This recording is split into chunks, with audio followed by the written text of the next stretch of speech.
গুইসাপ জাতীয় একটা প্রাণীর কথা সহিহ বুখারীতে এসেছে, যেটা আমাদের বাংলাদেশে অনেক এলাকায় সান্ডা বলে থাকে। তো এই গুইসাপ জাতীয় প্রাণী খাওয়া কিন্তু হারাম নয়। আমরা সহিহ বুখারীর বর্ণনায় জেনেছি যে আল্লাহ রাসূল সাল্লাল্লাহু আলাইহি ওয়াসাল্লামের স্ত্রী মাইমুনা রাদিয়াল্লাহু তাআলা আনহার বাসায় আল্লাহ রাসূল সাল্লাল্লাহু আলাইহি ওয়াসাল্লাম সহ অনেক সাহাবারা খেতে বসেছিলেন। সেখানে একটা প্লেটে গুইসাপকে ফ্রাই করে দেওয়া হয়েছিল। তো রাসূল সাল্লাল্লাহু আলাইহি ওয়াসাল্লাম খেয়াল না করে সাধারণ গোশত মনে করে সেখানে তিনি হাত দিচ্ছিলেন। তখন অনেক সাহাবারা, মহিলা সাহাবারা বললেন, ইয়া রাসূলুল্লাহ, এটা তো দব, এটা তো গুইসাপ। এই কথা শুনে আল্লাহ রাসূল সাল্লাল্লাহু আলাইহি ওয়াসাল্লাম সেখান থেকে হাতটা সরিয়ে নিলেন। তো এই দৃশ্য দেখে খালিদ ইবনে ওয়ালিদ রাদিয়াল্লাহু তাআলা আনহু উনি জিজ্ঞেস করলেন, ইয়া রাসূলুল্লাহ, গুইসাপ খাওয়া কি হারাম?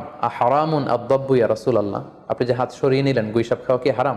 আল্লাহ রাসূল সাল্লাল্লাহু আলাইহি ওয়াসাল্লাম বললেন যে না, গুইসাপ খাওয়া হারাম নয়, তবে আমি এটা খেয়ে অভ্যস্ত নই, আমাদের এলাকাতে এটা পাওয়া যায় না, এজন্য আমি এটা খাচ্ছি না। তাহলে বোঝা গেল এক্ষেত্রে এটা রুচির সাথে সম্পৃক্ত। সো গুইসাপ হালাল বলে যে গুইসাপ আমাদেরকে খেতে হবে, সান্ডা আমাদেরকে খেতে হবে, এমন কোনো কথা নেই। আপনার যদি রুচিতে